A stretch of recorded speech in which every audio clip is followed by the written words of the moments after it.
should you see an opportunity coming. The problem is many of the things I couldn't find them real time or before they actually came to fruition.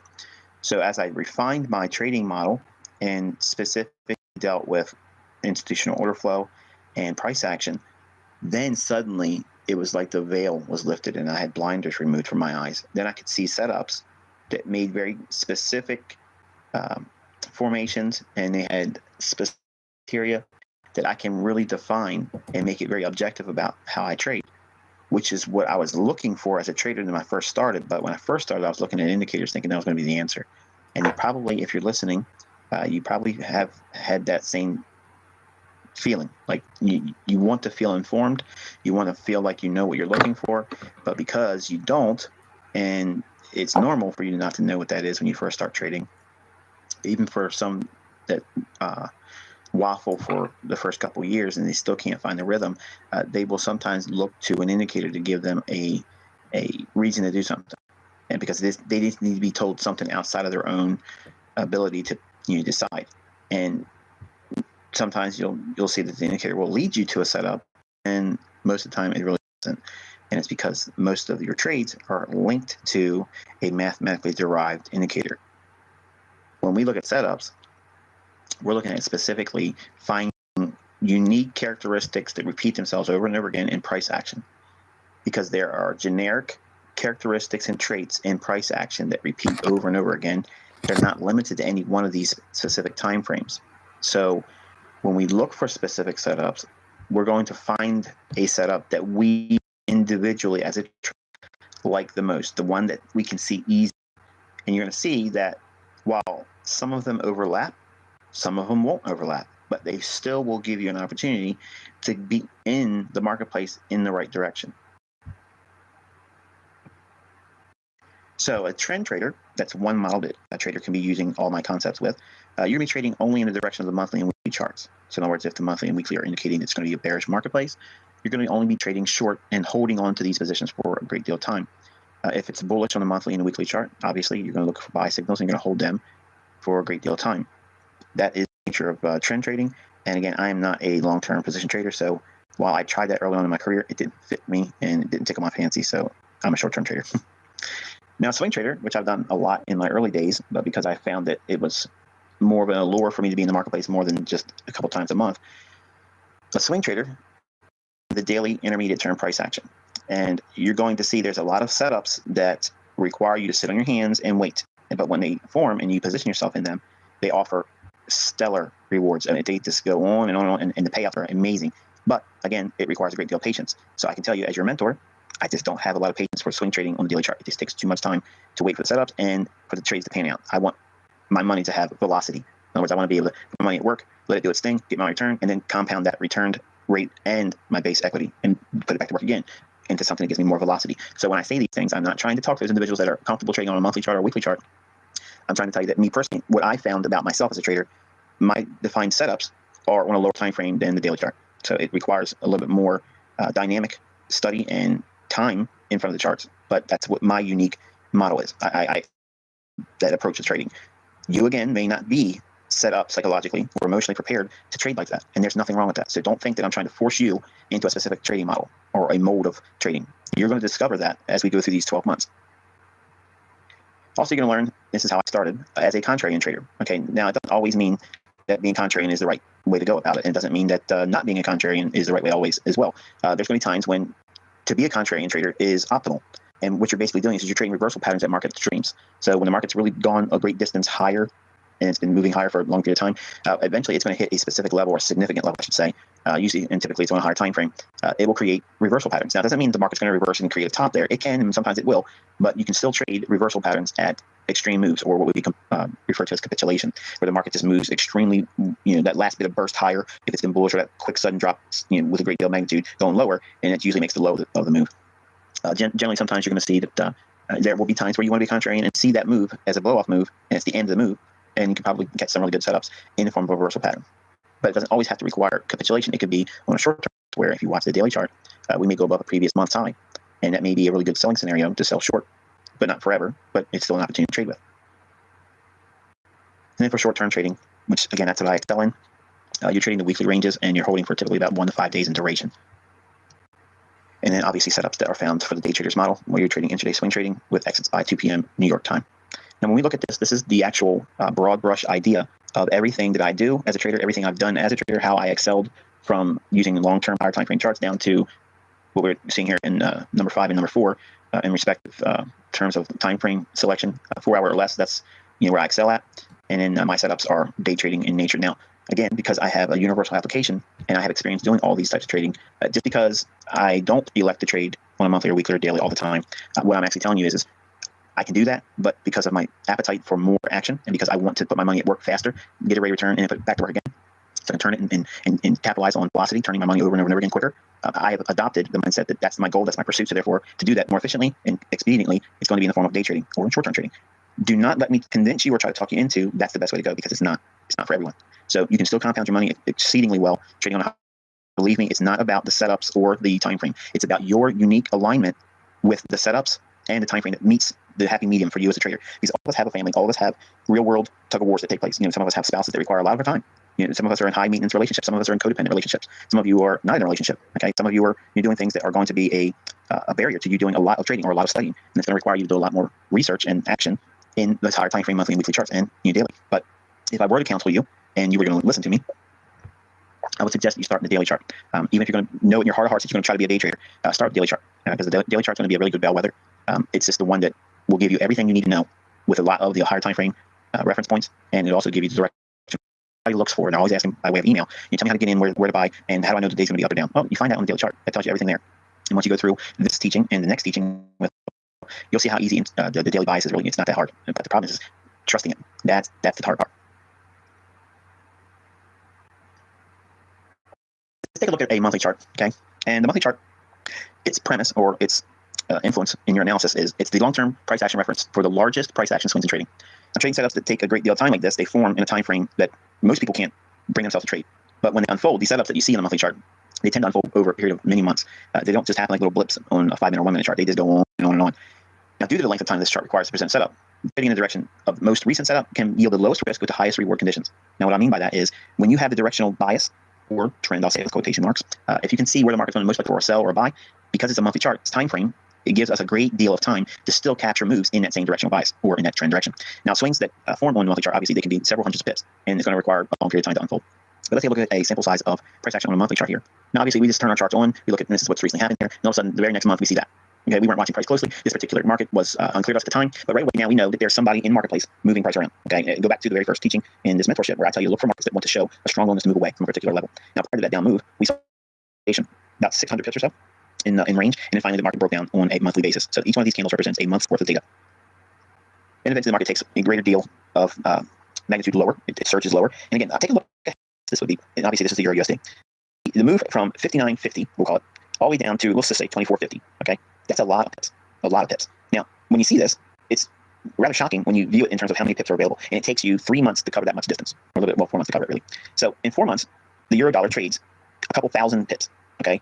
Now, again, each one of these ranges are specifically a monthly range. In other words, the highest part of that candle for each individual candle is the high traded to the most for that particular month, and the low of the candle is the lowest it traded for that month. The opening is where the month started trading, and then it closes the last trading day of the month where it closed.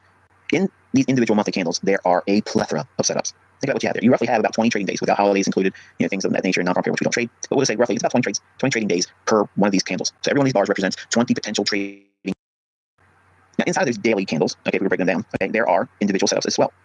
Now, also, and I skipped over this, inside of these candles of representation of monthly data, there are typically about 4 weekly candles. And again, inside the weekly candle, there's a great deal of opportunities in there. So I want you to think like that. When we look at a seed, okay, if I were to show you a seed, say for instance a apple seed, I place an apple seed inside your palm, and ask you what you see. Obviously, most of you would have a very myopic view and say, well, obviously it's an apple seed. I know what I've seen before. But I want you to have that view where you see the apple seed, yes, but you see the potential of the apple seed and how many trees that one seed can produce over time. And with all the creation of all these new trees, the obvious is that you'll have more apples. So when we look at these higher time frames, we look at it as that's that seed, okay? That really high probability trade scenario exists in the monthly chart. Now, most of you don't want to spend time in a monthly chart. Most of you could care less about what that monthly chart says or what it's done because there's no magic in the monthly chart because it takes what? A whole month to create. The problem is that's the wrong perspective. You need to look at the monthly chart and say, hey, you know what? If the monthly chart's moving around, okay, and the monthly chart's having sensitivity at specific levels, who would be moving price around these levels? And obviously the answer would be large bank institutions. So if we have that mindset, we can go into the monthly chart with a great deal more of appreciation, saying, okay, well, I know that the market's going to be driven by deep pockets. If it's going to push price around on the monthly chart, there's a great deal of deep pockets, smart money, banks, institutions, they're all going to be in here pushing price around. So it's in your best interest to understand what that monthly chart's going to do and what it's already done. In this case, let's just say we open up our chart and we saw the euro dollar here, and this is what we see. So right away, without having any other forms of reference, okay, we don't need anything like that. And this is how I'm trying to tell you, understanding price action. It's very, I don't need to know where trend is prior to the sample size and data. I don't need to know what indicators are indicating bullishness or bearishness. I don't need to know that either. I don't need to know what crossing overs of any moving averages took place. I just need to know where has price moved away from. And was it a great deal of magnitude? Yes, obviously we moved away very strongly from a consolidation around the 51 or 52 level up to the 59.50 level. Okay, so we had about 700 range or so. And when we see this, the way I want you to view price is your eyes goes immediately to that last up candle, because we understand that smart money is going to sell in up moves. They sold in the up candle, kept it in a range, and then finally it broke down below that up candle's low. So now the point is, yes, you missed that boat. The opportunity's missed. You couldn't sell short there. But now just looking at the chart for the first time, you as a trader can say, okay, I know up to that candle's low. And again, this is a monthly chart. I'm going to have a trade, and I'm going to define that trade by way of that specific up candle's low. So eventually when price does that, we have many months before it actually does it. Over a year transpires. Now think about this now. Over a year transpires before price returns back to that up candle's low or that bearish order block. But as soon as it hits it, then you have a setup. Now the question is when price hits that, okay, it takes a long time to get to that particular level. But around that 127.30 level, and eventually it trades through the 130 up through the 132 level. Okay, we have indication that the price is probably going to want to go back up. And there are stops obviously around that 146 level with that big up candle right here, this big up candle right in here. So you're going to stop resting above that high. Again, thinking about that concept that I gave you, what to focus on now in the September content of this mentorship. So we have this candle breaking above this down candle, this bullish candle here. All of a sudden now we have a willingness to do what? We expect to see price try to trade back down into this down candle. And it does it here. So we can expect to see bullishness here. So if we see this, we know that there may be some bullishness on the upside, okay? And price may reach up above to these stops. And if it does that, it may reach back up here to this bearish order block. So when it finally gets back up to that bearish order block, we had two instances where we can see where prices, one monthly chart broke down, trade all the way down here. We can see the bearish candle here that was violated on the upside, and then it returns back into that down candle. So we can see bullishness in the form of a bullish order block. In that case, we can see the price has a willingness to potentially range expand up into that return of that bearish order block over here. But when it does hit this, when it finally hits that particular level there, the question is where would price likely trade to next? On the monthly chart, again, this is no different than what you see me do on a 15-minute or an hourly chart or even a daily chart. But where would you reasonably expect to see price trade from once it trades at this level here? Well, what's under there? We got basically equal lows. But look at the positive candles also. Way too clean. Now, again, think this is a monthly chart, folks. Monthly. If we are looking at this right now for the first time and we sit in front of our chart and say, okay, I see this level being hit, what could we do with this? Obviously, we can expect to see price trading lower.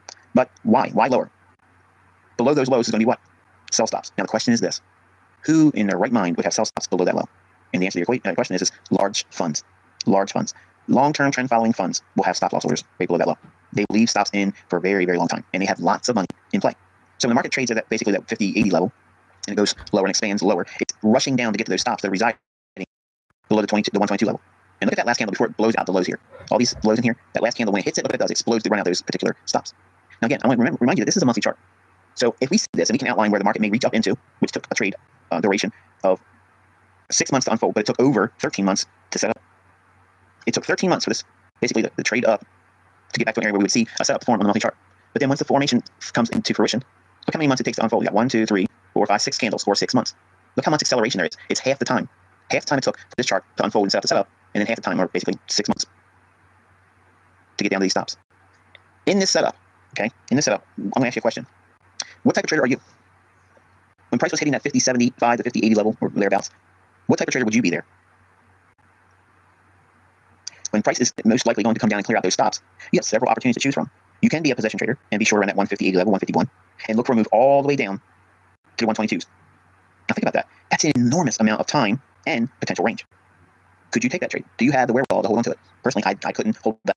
But does that mean I can't trade this idea or these perspectives on the euro dollar? I can see 51, big figure, 151, or return back to that bearish order block, as we're noting here, that orange level. When price is trading there, it's spent two months giving you an opportunity to get on board. If you see that, and the reasonable expectation would be, okay, well, there's some equal lows down there. It's probably going to take a long time to do it. But between the 151 level that we'll say and the 122 level, there's our range. So between those two reference points, we have a known range to work within. Now, again, this is a monthly chart. Before all these down candles form, we have the potential range identified. So we can now break this down and say, okay, I already know where price may likely go relative to the monthly chart. So how can we use this information going forward and go across all the spectrum of types of trading? Again, it's over 2,900 pips for that price swing, 2,900 plus pips. So let's take a look at this swing on the weekly chart and refine that more in terms of defining setups for your trading model. Here's that same as the weekly chart. It still takes a great deal of time for these things to set up, but it's a lot more refined when we break it down into the weekly chart. You can see a lot more detail. We can see, obviously, when the market trades back up into previous institutional reference points, like this down candle, move up, this down candle is a breaker. What's it breaking? It's breaking the old high here, running out stops. This breaker is lower than this one here. So we're going to have to refer to that one here as the initial run up. Trades up into this range right there. There's a selling opportunity. We already know that the range is potentially going to expand to run out based on the monthly chart. That this is where the liquidity is going to be. What kind of liquidity? Large fund liquidity. So the market expands, goes lower, then it consolidates again, trades lower, and comes right back up into what? A bearish order block. So you can expect to see what? Another opportunity to sell off. Why? Because you're trading in the direction of the monthly chart. But now you're expecting the weekly chart to expand, and it's going to most likely expand down into this level where the liquidity will be resting. We can take this one step further and refine it down into a daily chart. Now, obviously, the daily chart is going to be a short-term, action-based time frame where you can see all the intermediate and you can see the short-term highs and lows in the marketplace. But more specifically, you can see how you can actually frame your short-term trades and your day trades. Now, again, we're not going to talk about day trading for this model here, but for short-term trading, we're going to look at to deal with that. We know that the range is defined from a known high and a known low. The high is where that bearish order block was on the monthly chart. The low at which we're aiming for was those lows on the monthly chart where they were equal lows. So we need the stops that were resting below that. So if we know that, we can take our fib and lay it across those two reference points. And by doing so, we end up doing what? We start grading that price swing. So these levels that we have here, these horizontal lines, they're areas at which the market should see new setups form. Now, here's the thing. We knew the range before it actually traded. So we can anticipate new trading scenarios or ideas to form in our charts when price trades at this particular level. And setups will form in close proximity to these levels as well. So every time we see this is the first quarter, lower from the high down to the low.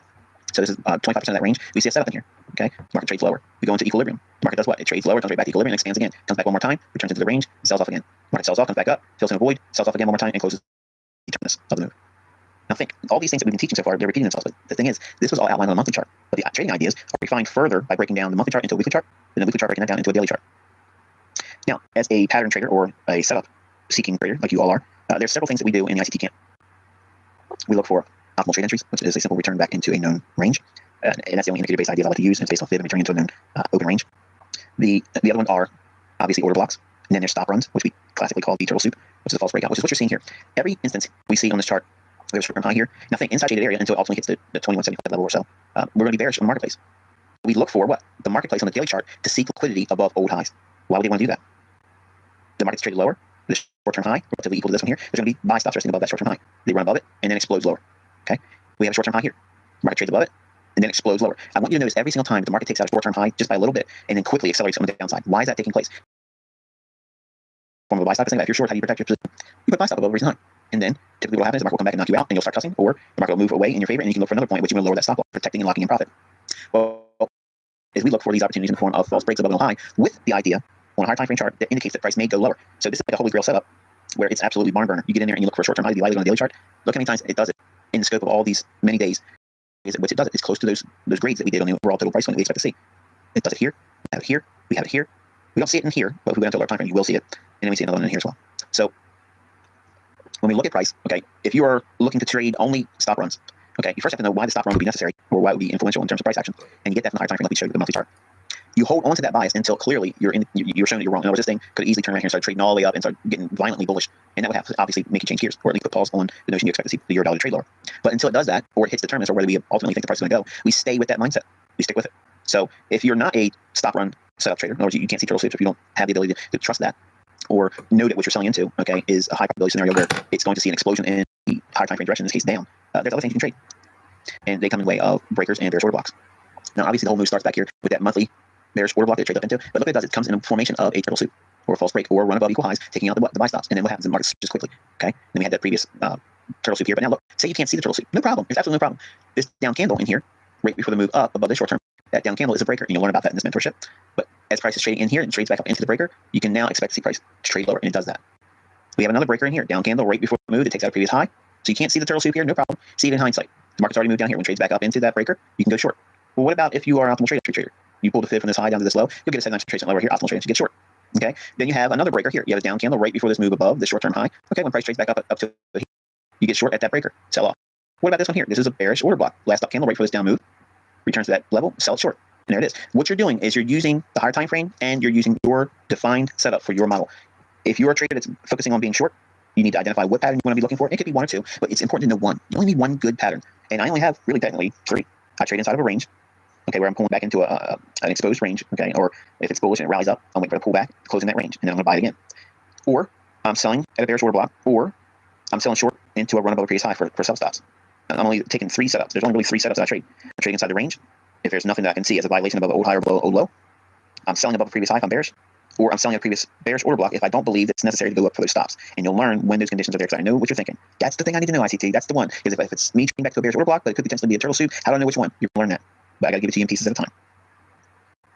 So again, when we look at the market like this, and we have our time frame selection, and we have our setups for our particular trading model, and that model is going to be defined by you over time. No one's going to be able to tell you this is how you do it. Okay, I'm giving you suggestions, and the 3 setups that I particularly trade, you're going to be able to gravitate to one of them, and it may be order blocks. But for some of you, the order block is going to be problematic. It's going to be, I don't know which one to trust. But you'll clearly see where the stop runs are, and you'll be able to trade turtle soups. But maybe you can't do that either. Well, you trade in liquidity void. You'll wait for the price to come back. You'll wait for expansion to happen. But the point is, these 3 forms of discipline that I use for trading, they always exist all time frames. And it doesn't matter if you like order blocks and your best friend you're trading, you're studying with and you're comparing notes with, which you really shouldn't be doing, by the way, as I say that, and it's mentorship. But if if you're seeing other people talk about their ability to do certain things and you feel frustrated that they're excelling in an understanding of order blocks and you're struggling, but you can see the turtle soup run on stops. That's your pattern. Don't force it. Don't try to, just because order blocks or somebody's showing a lot of trades because they can see the order block. There's no preference over this. It's whatever I see at the time when I turn the charts on. And if there's a void and it comes back into that void, I know what I'm going to do. I'm going to look for that run to try to run that previous high. If we rally up and we created a liquidity void on the upside, when it trades back down to that range, I'm going to buy it with an expectation it's going to make a new high. And that's the only setup I'm looking for. I'm not looking for 5,000 pips. I'm just looking for that known range. And you'll learn all that. But don't think that I'm forcing anyone to be any one particular trader. But you will learn these 3 conditions in the marketplace, because that's the only 3 I trade with today. I don't do anything outside of that. I don't trade low roll patterns. I don't trade, all the things that I shared. They're all hallmarks of my coming up as a trader. But I don't do all those things today. I only trade these 3 things, and I don't need anything more. In fact, I could just reduce it to 1. But because I like a lot of action, I will look for these 3 things every single day across the charts. And I'll find a setup. And I've shown it to you, I've proven to you on a daily basis. When you understand the 3 characteristics of price action, nothing evades you. Not a reversal, not a trend following pullback, and not a expansion out of consolidation. Nothing will evade you. You'll have everything you need to know in a repertoire and a toolbox to trade any market profile. So with that, I'm going to wish you good luck and good trading.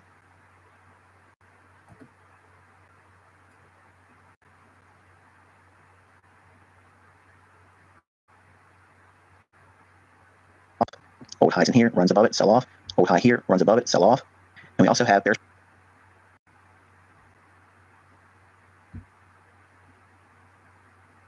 Okay, folks, welcome back. This is lesson 2 of November, or the 3rd month of the ICT mentorship. Okay, we're going to talk about institutional order flow and what makes it easy to see. And we're going to be building a little bit on what we just mentioned in the previous lesson. And we're going to be using that euro dollar example. And here's that order block we showed earlier.